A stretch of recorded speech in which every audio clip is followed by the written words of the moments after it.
On today's Fast Friday, we're going to take a panoramic look at the Panorama feature.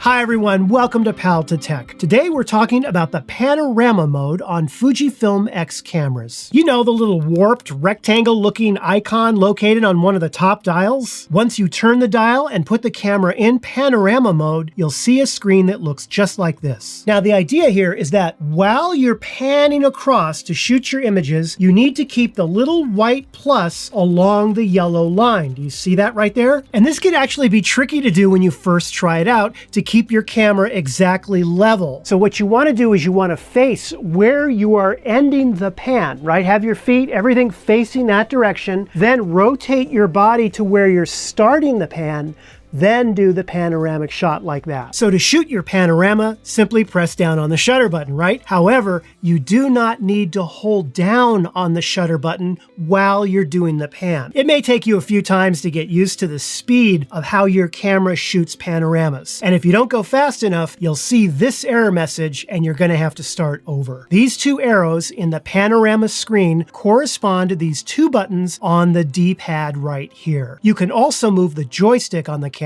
instead of the D-pad if you prefer. Now the camera allows you to shoot not only left to right, but also up to down as well. Just pick a direction that you'll be panning in and press the menu OK button to save your changes. Now the next menu option, angle, is kind of a confusing name. It basically allows you to choose either a large or a medium-sized image panorama. You can see kind of a crude preview of it right here. If you have it set to large, then you're telling the camera to allow you to rotate the pan about 180 degrees or about half a circle as you rotate around. The medium setting is about 2/3 of that, and it's easier for beginners to use since you don't have to pan for quite as long. Now, when you alter the large and medium settings, that also changes the pixel dimensions of the JPEG file that you end up with. If you're shooting in horizontal mode, panning from right to left or left to right, and you're in medium mode, you will get an image that's 6400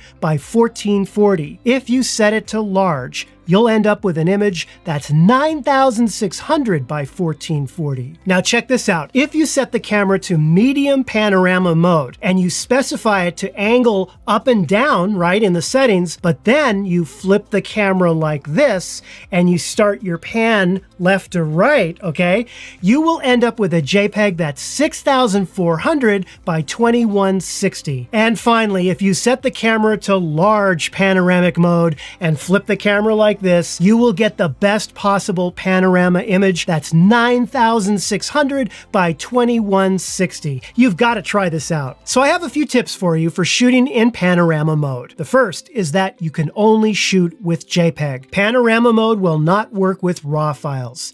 Now because of this, make sure that you go into your camera menu settings, into the IQ section, and you choose Fine for your JPEG. Don't choose normal, okay? You want the highest quality JPEG you can possibly get. Now, while your camera is in the middle of actively shooting your panorama, if you accidentally press the shutter button all the way down before the camera's finished, that will cancel the panorama and you will lose your image. So be careful about that. You would only want to really do that if you were, say, in the middle of your panorama and you realized it wasn't going very well and you want to quickly end it, then just press the shutter button all the way down to cancel it. Make sure you watch out for subject motion, as that can very easily ruin a panorama shot. I tried to take this panorama with this duck, but he didn't want to cooperate with me and just stay still. I had to have a talk with him, and well, he was much better on the next shot. Now, according to Fujifilm, you will get the best results if you are using a lens that has a focal length of 35 millimeters or less, and that you have your camera on a tripod. So you wouldn't want to shoot a panorama shot with a 90 millimeter handheld, say. However, I've taken some great panorama shots without a tripod,